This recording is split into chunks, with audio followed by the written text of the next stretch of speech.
Hi everyone, welcome to stocks with Rohit. हमारा recent Sunday homework stock था Adani ports limited, जो कि ट्रेड कर रहा था 1521 के पास फ्राइडे को। लेकिन हमें मालूम था मार्केट यहाँ पे मंडे को गिरने वाले हैं, इसलिए आपको मैंने होमवर्क दिया था कि इसका डिप लेवल आपको मुझे बताना है, साथ में चार्ट्स को एनालाइज करना है, ग्रोथ प्रोस्पेक्ट क्या है कंपनी के और फंडामेंटल्स देख के मुझे बताना है कि अडानी पोर्ट कैसी लग रही है शॉर्ट टर्म के लिए। लेकिन जब इसका मैंने क्लियर पूरा एनालिसिस किया तो मुझे समझ में आया कि अडानी पोर्ट लॉन्ग टर्म के लिए भी काफी यहाँ पर अच्छा है। आज इस पूरे वीडियो में आपके लिए पूरा एनालिसिस मैं करूंगा, जिसमें हम समझेंगे इस पीपीटी के थ्रू कि कंपनी यहां पर कहां पर एक्सीलेंट वर्क कर रही है। साथ ही में इसके नंबर्स चेक करेंगे और देखेंगे चार्ट्स कि क्या हो सकते हैं इसके टारगेट्स और स्टॉप लॉस, और वैल्यूएशन के हिसाब से, इसके फंडामेंटल के वैल्यूएशन के हिसाब से समझेंगे कि इसके लॉन्ग टर्म टारगेट्स क्या निकल के आ रहे हैं। ये सारी चीजें आज के पूरे वीडियो में हम डिस्कस करेंगे। वीडियो लंबा हो सकता है, इसलिए आप इसे 1.5x में भी देख सकते हैं। अब यहाँ पे अडानी पोर्ट पे सबसे इंपॉर्टेंट बात है कि ये एक fastest growing integrated utility company है। अब आप बोलेंगे इंटीग्रेटेड यूटिलिटी कंपनी क्या होता है, तो मतलब इसका होता है कि अडानी पोर्ट सिर्फ पोर्ट ऑपरेटर ही नहीं, ये आपको end to end logistic solution भी प्रोवाइड करता है। उसके साथ हैंडल करता है एंटायर सप्लाई चेन को, मतलब शिप पे माल जब अराइव होता है वहां से final inland delivery to the factory, ये सारी चीजें अडानी पोर्ट एक ही साथ आपको प्रोवाइड करता है। मतलब one stop solution Adani port आपको यहां पर देता है। आगे इस पीपीटी में समझेंगे जरूर कि इसके प्रोडक्ट्स कौन कौन से हैं और एक काम क्या क्या करता है और कहां से कितना रेवेन्यू आता है और इसके एक्सपांशन कहां कहां हो चुके हैं और कहां कहां होने वाले हैं। ये सारी चीजें आप बने रहेंगे तो आपको यहां पर बिल्कुल मजा आएगा। वर्ल्ड्स फास्टेस्ट ग्रोइंग है ये। 65,000 करोड़ का रेवेन्यू यहां पर FY29 मतलब 3 साल में। अभी क्या रेवेन्यू है, 30,000 करोड़ के पास में है, तो 3 साल में यहां पर डबल कर लेगा अपने रेवेन्यू को ऑलमोस्ट। तो यहां पे 20% प्लस का यहां पे प्रॉफिट ग्रोथ और सेल्स ग्रोथ आपको यहां पर देखने को मिल सकती है। और 2030 तक के टोटल इसका जो काम है 1 बिलियन टन तक के पहुंचने की संभावना मैनेजमेंट बताता है। आगे यहाँ पे चलेंगे। आखिर अडानी पोर्ट इतनी तेजी से ग्रो कैसे कर रहा है, ये समझना इंपॉर्टेंट है। अडानी सिर्फ एक पोर्ट ऑपरेटर नहीं है, इंडिया का सबसे बड़ा इंटीग्रेटेड ट्रांसपोर्ट यूटिलिटी बन चुका है। डोमेस्टिक डोमिनेंस है इसका, सबसे इंपॉर्टेंट है। इंडिया में जितने भी यहाँ पर पोर्ट्स है, total market share Adani port का है 45.6%। मतलब यहाँ पर अडानी पोर्ट्स अगर बंद हो गया तो इंडिया का 45% मार्केट पोर्ट सर्विसेज बंद हो जाएगी, और ये हाईएस्ट एवर है और ये बहुत बड़ी मोनोपोली है। और एक काइंड ऑफ मोनोपोली की वजह से कंपनी यहाँ पर ट्रिमेंडस ग्रोथ कर रही है, ट्रिमेंडस प्रॉफिट ग्रोथ है, सेल्स ग्रोथ है। ये सारी चीजें इसके मार्केट शेयर की वजह से। और जब मार्केट शेयर हाई होता है तो आपको क्लियरली समझ में आता है कि मोनोपोली की वजह से डिमांड कम नहीं होने वाली है। और उसी वजह से Q3 में 9 मंथ का जो इनका प्रॉफिट रहा है वो अभी तक के का रिकॉर्ड तोड़ प्रॉफिट रहा है 3,000 करोड़ का, 3,042 करोड़ का। और सबसे बड़ा क्वेश्चन यहाँ पे क्या आता है, कंपटीशन और ग्लोबल ट्रेड चैनल के चैलेंजेस के बावजूद ये हाइपर ग्रोथ कैसे कर रहा है। मतलब अगर मैं देखूं यहाँ पे तो मार्केट्स 1.5-2 साल से काफी गिर रहे हैं, लेकिन फिर भी अडानी पोर्ट अपने ऑल टाइम हाई के पास ट्रेड क्यों कर रहा है। वो ये एक रीजन है कि हमने ये पीपीटी आपके लिए बनाया है। दूसरी बात, इसको हमने चूज किया है अपने संडे होमवर्क के लिए। आगे चलेंगे। अडानी पोर्ट का कोर इंजन 4 पिलर ग्रोथ से चलता है। मतलब इसके 4 पिलर है, क्या कौन कौन से हैं वो समझ लेते हैं। सबसे पहले इसके डोमेस्टिक पोर्ट्स है, जिसमें इसका कोर रेवेन्यू इंजन है ये। मतलब इसमें 45% इसका मार्केट शेयर है ओवरऑल इंडिया में। Mundra port, Vizhinjam port and Dhamra port, ये तीनों यहाँ पे डोमेस्टिक पोर्ट है। इंटरनेशनल मार्केट में भी इसका डोमिनेंस बना हुआ है, ग्लोबल एक्सपांशन कर रहा है श्रीलंका में, इजराइल में, तंजानिया में और ऑस्ट्रेलिया में। और इजराइल की वजह से यहाँ पर आपको बिल्कुल वॉलेटिलिटी भी दिख सकती है अडानी पोर्ट में, लेकिन हमें अपॉर्चुनिटी लेनी है कि जहां पर भी डिप आए हम यहाँ पर इसे ग्रैब कर सके। तो आज समझेंगे कहां पर डिप लेवल्स भी बैठे हुए हैं। मराइन सर्विसेज भी प्रोवाइड करता है। 129 वेसल्स की मजबूत फ्लीट एस्ट्रो एक्विजिशन के बाद डबल एबिटा ग्रोथ आपको यहाँ पे देखने मिली है। एस्ट्रो एक्विजिशन क्या है, इसका दुबई का एक्विजिशन है, और यहाँ पे ऑलमोस्ट दुबई में एक्विजिशन होने की वजह से अगेन इस वॉर की वजह से आपको वॉलेटिलिटी अडानी पोर्ट में इजराइल और दुबई की वजह से देखने को मिल सकती है। और लास्ट पिलर है इसका लॉजिस्टिक सर्विसेज, जो पोर्ट से फैक्ट्री तक के यहाँ पर आपको माल को पहुंचा के देता है, वेयर हाउसिंग भी करता है, साथ में आपको सारी सर्विसेज एक ही स्टॉप सॉल्यूशन में देता है। 62% year on year revenue growth यहाँ पर आपको देखने मिला है इस पर्टिकुलर सेगमेंट में। आगे चलेंगे। अब आपको यहाँ पे मुंड्रा पोर्ट दिख रहा है और साथ में विजिंजम पोर्ट दिख रहा है। विजिंजम पोर्ट मतलब यहाँ पे आपका केरल में है और मुंड्रा पोर्ट आपका गुजरात में है। जनवरी 2026 में कंटेनर्स का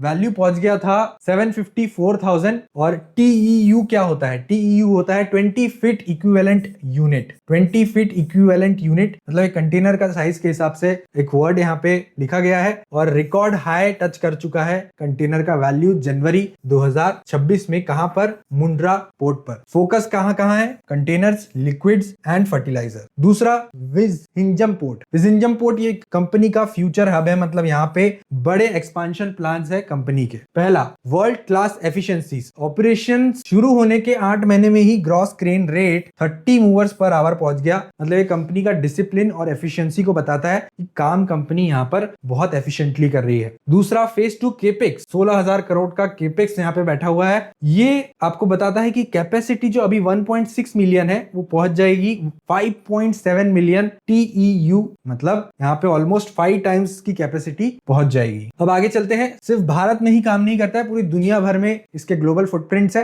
ये आपको वर्ल्ड का मैप दिख रहा होगा जहां पर क्लियरली इंडिया का मैप इन्होंने गलत बनाया है। ये AI के थ्रू बना हुआ है, गूगल ने बनाया है, सो बिल्कुल यहाँ पे आप ध्यान मत दीजिएगा, इंडिया का मैप बिल्कुल गलत है। पहला इनका जो पोर्ट है वो है इजराइल में हाइफा में। 2.1 MMT वॉल्यूम है इनका Q3 का। दूसरा है तंजानिया में कंटेनर टर्मिनल 2, 3.1 MMT वॉल्यूम है इनका तंजानिया में। श्रीलंका में है कोलंबो में 5.4 MMT वॉल्यूम Q3 में और फेज 2 फास्ट ट्रैक हो चुका है, मतलब इनका और वॉल्यूम बढ़ने वाला है। नेक्स्ट है ऑस्ट्रेलिया में NQXT बोलते हैं इसको। 50 मेट्रिक टन पर ईयर यहाँ पर एनम की कैपेसिटी का नया एक्विजिशन किया है, जिसमें 65% का मार्जिन EBITDA का हो सकता है, जो कि अभी मार्जिन जो है कंपनी का वो है 60%। आगे चलते हैं, कंपनी की सीक्रेट स्ट्रैटेजी क्या है और इंटीग्रेटेड ट्रांसपोर्ट यूटिलिटी क्या होती है ये समझते हैं। पहले तो क्या होता है कि कार्गो शिप में आपका माल आता है, पोर्ट क्रेन के थ्रू उसको निकाला जाता है, फ्रेट ट्रेन के थ्रू उसको ट्रांसपोर्ट किया जाता है वेयर हाउस में, उसको जितने भी दिन रखना हो वेयर हाउस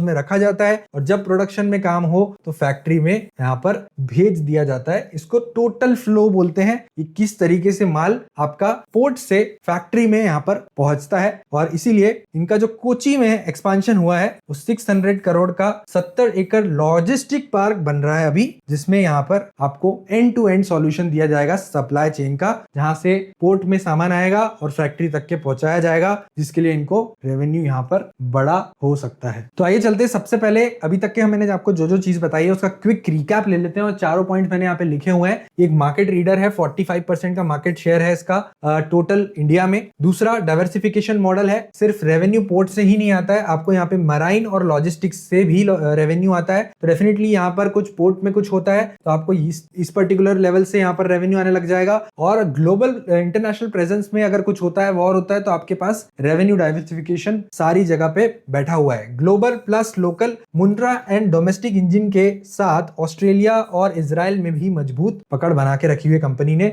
मतलब देखते हैं अब मैसिव ग्रोथ के पीछे कंपनी के फाइनेंशियल इंजन, जो कि आपको यहाँ पर बताएंगे कि कंपनी का कैश फ्लो किस हिसाब का है, वैल्यूएशन किस हिसाब के बैठ रहे हैं और क्या है कंपनी के डेट लेवल्स। तो आइए चलिए यहाँ पर फाइनेंशियल पॉइंट्स पर कुछ डिस्कशन कर लेते हैं, क्योंकि क्या होता है जब कोई हाइपर ग्रोथ वाली कंपनी होती है वहां पर बड़े डेट्स देखे जाते हैं, मतलब डेट लेवल्स हाई होते हैं और जिसकी वजह से इंटरेस्ट पोर्शन बहुत हाई हो जाता है। लेकिन अडानी पोर्ट्स में कुछ डिफरेंट है, आइए चेक करते हैं। सबसे पहले अगर आपको देखा जाए तो इसका कंट्रोल्ड लिवरेज लेवल है, मतलब अगर net debt to EBITDA ratio अगर मैं देखूं तो 1.8 का आता है, और पॉलिसी है ऑलमोस्ट यहाँ पर लेस देन 2.5 का होना चाहिए एक इंडस्ट्री एवरेज के हिसाब से। और अगर अच्छे फंडामेंटल्स हैं तो यहाँ पर 1.8 यहाँ पर आपको एक अच्छा लेवल माना जाएगा। दूसरा पॉइंट मैं इसके वैल्यूएशंस पे बात करूंगा, इसके स्ट्रॉन्ग कैश फ्लो पर बात करके इसके वैल्यूएशंस निकालने के ट्राई करेंगे। सबसे इंपॉर्टेंट है, राकेश झुनझुनवाला जी ने हमें एक वैल्यूएशन मेथड दिया है। राकेश झुनझुनवाला जी बोलते हैं एक फ्री कैश फ्लो कंपनी का लीजिए, मतलब जो कंपनी अच्छे कैश फ्लो जनरेट कर रही है, ना सिर्फ नेट प्रॉफिट लेकिन अगर कैश फ्लो भी अच्छे हैं तो फिर वो कंपनी एक्चुअली में वहां पर कुछ ना कुछ सही कर रही है, और उसका जो वैल्यूएशन निकलेगा, मतलब मार्केट कैप निकलेगा, वो ईयरली कैश फ्लो का 30 to 35 times x cash flow का मल्टीपल होगा। मतलब अगर मान लीजिए अडानी पोर्ट का जो भी ईयरली कैश फ्लो है, मतलब एक्सपेक्टेड कैश फ्लो 2026 का 18,000 करोड़ है, लेकिन हम इस एक्सपेक्टेड कैश फ्लो को इग्नोर करके हुए क्या इस इसका कैश फ्लो निकला था पहले वो डिस्कस कर लेते हैं। कैश फ्लो इसका 2025 में था 17,226 करोड़, और 17,226 करोड़ को जब हम मल्टीप्लाई करेंगे 30 या 35 से तो इसका मार्केट कैप निकल जाएगा। तो कंजर्वेटिव बेसिस पे हम 30 से मल्टीप्लाई करते हैं और 17,000 करोड़ का इसका कैश फ्लो पकड़ लेते हैं। तो इसका मार्केट कैप आना चाहिए 17,000 crore into 30 which is 5,10,000 approximately.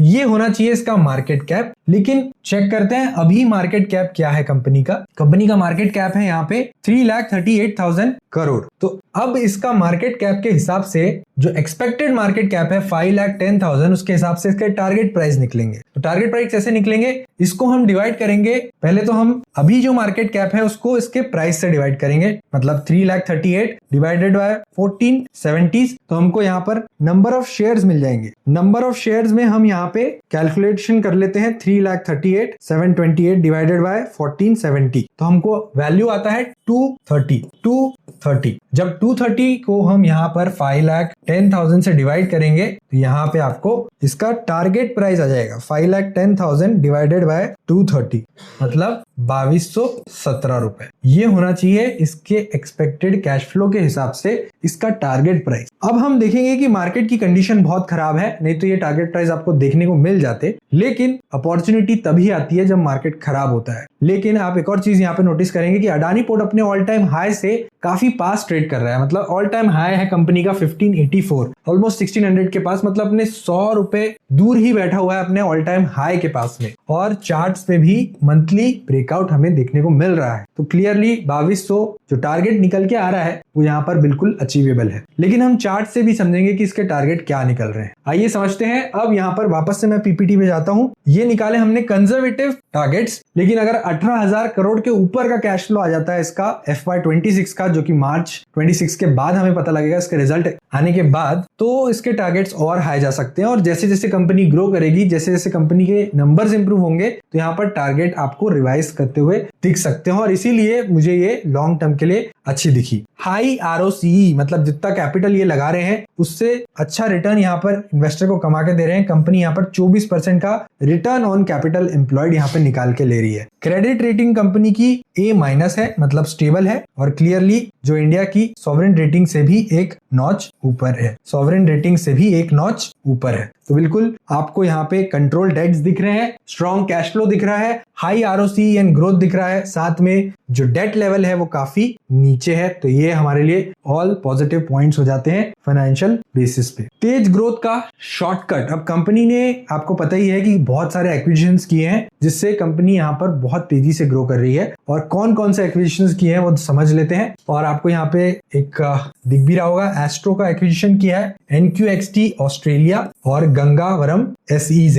कहां एक्विजिशन हुआ और कितना कितना एक्विजिशन हुआ है, ये सब चीजें समझ लेते हैं। सिर्फ खुद बनाकर नहीं ऑर्गेनिक, बल्कि बनी बनाई कंपनी उसको खरीद कर इनऑर्गेनिक भी अडानी पोर्ट तेजी से बढ़ रहा है। पहला ऑस्ट्रेलिया में इन्होंने एक्विजिशन किया दिसंबर 2025, मतलब रिसेंट ही एक्वायर हुआ है। और यह Q4 में आपको रेवेन्यू दिखाएगा, 300 करोड़ का EBITDA यहाँ पर ऐड कर देगा Q4 में। मतलब आपको पता लग गया है कि Q4 में इसके प्रॉफिट आपको बढ़ते हुए दिखेंगे। एस्ट्रो ऑफशोर यहाँ पे दुबई में एक्विजिशन किया है। इस एक्विजिशन ने मराइन फ्लीट को मजबूत किया है और मार्जिन 55% तक पहुंचा दिए हैं। मतलब अगर मार्जिन 55% है तो EBITDA मार्जिन आपको यहाँ पर 65% के होते हुए दिख सकते हैं आगे जाके। तीसरा है गंगावरम SEZ, NMDC वाले के साथ 75 MMT आयरन ओर ब्लेंडिंग के लिए पार्टनरशिप किए हैं, जहां दुनिया से सबसे बड़ा जहाज वेलेमैक्स आ सकेगा। ये पर्टिकुलर SEZ भी यहाँ पर कंपनी यहाँ पे इंफ्रास्ट्रक्चर बना रहा है। आगे चलेंगे।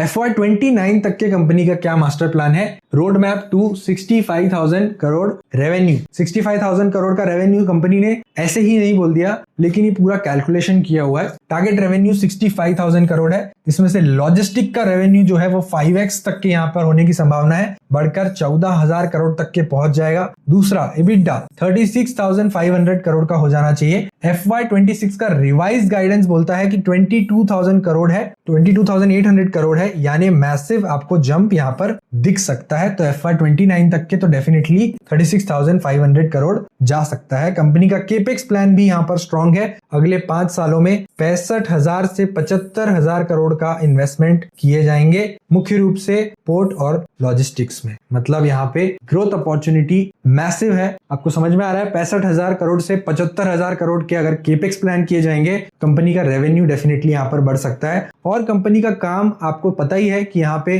डिसिप्लिन में चलता है, साथ साथ में कंपनी बहुत ही करेक्ट बेसिस से यहाँ पे काम कर रही है। तो आपको ये पर्टिकुलर चीजें अचीवेबल दिखती है कंपनी के मैनेजमेंट गाइडेंस के थ्रू। आगे चलेंगे, द अल्टीमेट विजन 2030 तक के 1 बिलियन टन का यहाँ पर विजन कंपनी ने रखा है, और इसमें डोमेस्टिक कंट्रीब्यूशन रहेगा 850 MMT और इंटरनेशनल कंट्रीब्यूशन रहेगा 150 MMT। ढमरा 100 MMT और मुंड्रा और विजिंगम की कैपेसिटी बढ़ाकर ये पर्टिकुलर टारगेट को अचीव करेंगे। हाइफा, कोलंबो, तंजानिया और NQST के लिए यहाँ पर 150 MMT के विजन बना के रखे हैं। इस स्केल तक पहुंचने के लिए पोर्ट कैपेसिटी को FY30 तक 1.2 बिलियन मेट्रिक टन तक एक्सपांड किया जा रहा है। कंपनी का विजन क्लियर है, और जब विजन सामने रहता है तो आपको काम करने में पता रहता है कि कहाँ पे कितनी ग्रोथ की एक्सपेक्टेशन है और कहाँ पे आपको किस तरीके से आगे बढ़ना है। ये पर्टिकुलर पेज को मैं ज्यादा डिस्कस नहीं करूंगा। क्लियरली यहाँ पे कुछ डाउट्स पे आ जाता हूँ, जहां पर आपको समझ में आने लगेगा कि कहीं कहीं अगर कंपनी बहुत अच्छी दिख रही हो तो वहां पर चैलेंजेस भी होते हैं। पहला चैलेंज है ग्लोबल टेंशंस। अभी ये पूरा मार्केट ग्लोबल टेंशन से जूझ रहा है, और उसकी वजह से बहुत सारी कंपनीज 50-50% गिर चुकी है। लेकिन अडानी पोर्ट्स क्यों नहीं गिरा है? सबसे इंपॉर्टेंट है, अडानी पोर्ट इसलिए नहीं गिरा है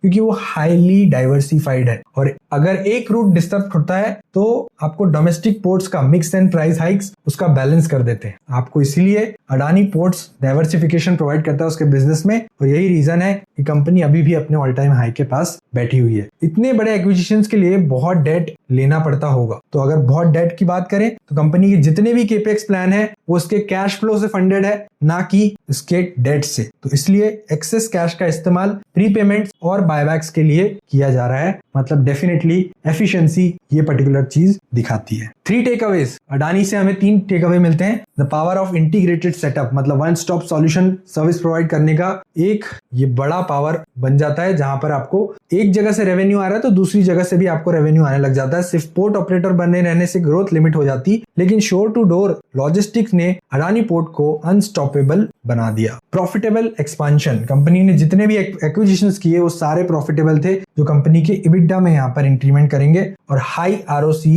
और A- क्रेडिट रेटिंग इसका प्रूफ है। तीसरा, रिलेंटलेस एग्जीक्यूशन, मतलब आपको यहाँ पे सिर्फ प्लान ही नहीं करना है, सिर्फ विजन ही नहीं बनाना है, इंपॉर्टेंट है एग्जीक्यूट करना, और आपको सक्सेस तभी मिलेगा जब आप प्रॉपरली एग्जीक्यूट कर पाओगे। मैं ये PPT बना दूंगा, आपको शेयर कर दूंगा, लेकिन मैं प्रॉपरली एग्जीक्यूट करके एक्सप्लेन नहीं कर पाया अगर आपको, तो कोई मतलब नहीं होगा इस PPT का। तो डेफिनेटली विंजिंगम फेज 2 और NQXT जैसे मेगा प्रोजेक्ट्स बताते हैं कि अडानी पोर्ट्स की एग्जीक्यूशन स्पीड इंडस्ट्री अनमैच्ड है, और इसीलिए जो ग्रोथ है वो ऑलमोस्ट 20% के ऊपर है हर segment. Lastly, the blueprint for India's infrastructure. Adani port सिर्फ एक बिजनेस केस स्टडी नहीं है, यह इंडिया की ग्लोबल सप्लाई चेन डोमिनेंस का ब्लूप्रिंट है, और 1 बिलियन टन का टारगेट सिर्फ एक नंबर नहीं, ग्लोबल लॉजिस्टिक्स में इंडिया का स्टेटमेंट है। तो डेफिनेटली आपको ये लॉन्ग टर्म के लिए एक बहुत बड़ा अच्छा अपॉर्चुनिटी है। अगर ये गिरता है डेफिनेटली आइए हम देखते हैं इसके चार्ट्स में कहाँ इसके सपोर्ट्स बैठे हुए हैं। इसको हम रब करेंगे,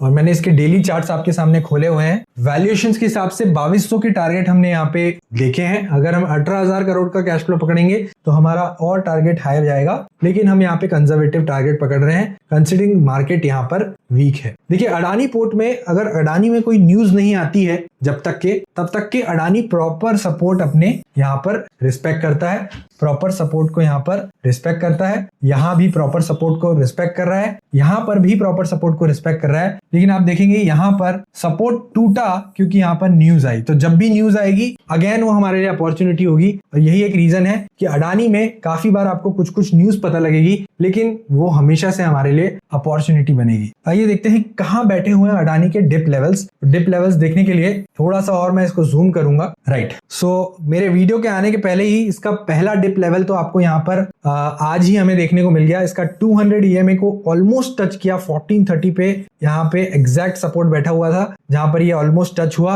हमारा पहला सपोर्ट था 1465 का, जहां पर पहला डिप लेवल भी था। यहाँ पर अगर आपने मेरी रील देखी होगी तो रील में भी आपको पता लगा होगा कि 1465 का मैंने आपको यहाँ पर पहला सपोर्ट दिया था। दूसरा सपोर्ट मतलब ये हमारा डिप लेवल भी बन जाता है, फर्स्ट डिप लेवल। तो इस डिप लेवल के अभी हम ऊपर ट्रेड कर रहे हैं, लेकिन आ जाते हैं वीकली चार्ट में जहां पर इसका हमें दिखेगा सेकेंड डिप लेवल, राइट। तो इसका सेकेंड डिप लेवल रहेगा ऑलमोस्ट यहाँ पे 1349, जो कि पिवट हमारा हमेशा से स्ट्रॉन्ग सपोर्ट रहता था। और आप देखिए पिवट के आसपास ये हमेशा से रिस्पेक्ट करते हुए आ रहा है, इधर भी रेजिस्टेंस लिया है, तो हमेशा से इस पिवट को यहाँ पर रिस्पेक्ट करता है, इसलिए 1349 का हमारा सेकंड सपोर्ट रहेगा और थर्ड सपोर्ट रहेगा 1280 का। ये 3 डिप लेवल्स पे बिल्कुल ऐड करेंगे और अपॉर्चुनिटी है हमारे लिए। अगर ये डिप लेवल्स अचीव हो जाते हैं तो यहाँ पर मैं बिल्कुल ऐड करते चलूंगा अडानी पोर्ट को फॉर लॉन्ग टर्म। और स्टॉप लॉस इसमें मैं रखूंगा इसके मंथली बेसिस पे। तो मंथली बेसिस में मंथली चार्ट खोलेंगे और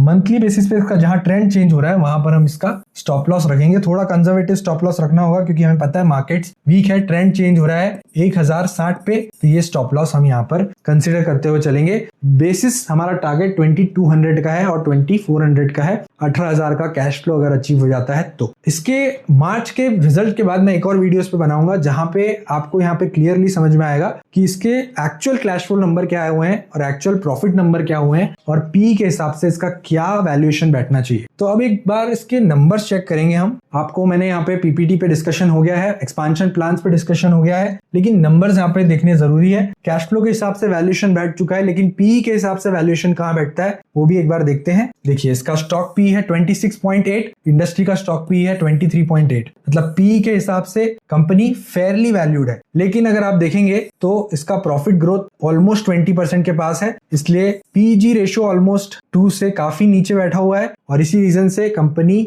यहाँ पे अंडर वैल्यूड बन जाती है। आरओसी 14%, आरओई 18.8%, दोनों अच्छे हैं और यहाँ पे कंपनी नंबर्स के हिसाब से भी अच्छी दिख रही है। और एक 3,40,000 करोड़ की कंपनी पे सिर्फ आपको 56,000 करोड़ का डेट दिख रहा है। और हम इंटरेस्ट कवरेज रेशियो को भी देखेंगे यहाँ पे कि कितना बैठता है। आइए चलिए इसके आपको ईयरली नंबर्स देखेंगे क्योंकि हमारा लॉन्ग टर्म पिक है और इसीलिए ईयरली नंबर्स देखना इंपॉर्टेंट है। और कोई भी मल्टीबैगर में आपको रेवेन्यू ग्रोथ दिखना चाहिए। अब रेवेन्यू ग्रोथ यहाँ पे 10 साल में 5,000 करोड़ से 6 टाइम की रेवेन्यू ग्रोथ, इन्फ्लेशन से काफी ऊपर, मार्जिन्स बिल्कुल भी श्रिंक नहीं हुए हैं, 60% पर इंटैक्ट है। तीसरा, प्रॉफिट 1700 करोड़ से almost 11,000 crore which is increasing every year.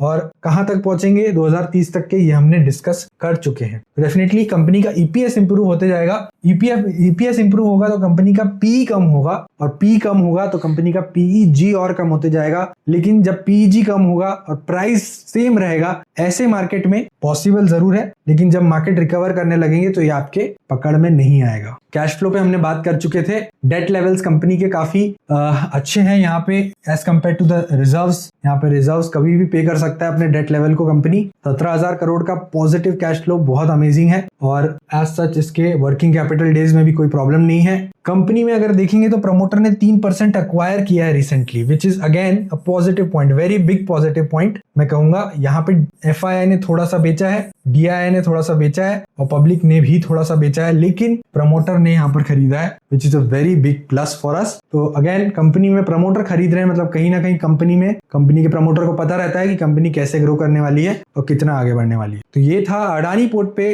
पूरा डिटेल्ड हमारा एनालिसिस। अगर आपको ये वीडियो पसंद आया हो, मेरी स्ट्रैटेजीज पसंद आई हो, तो लाइक और सब्सक्राइब कर दीजिए मेरे चैनल को और देखते रहिए स्टॉक्स विद रोहित।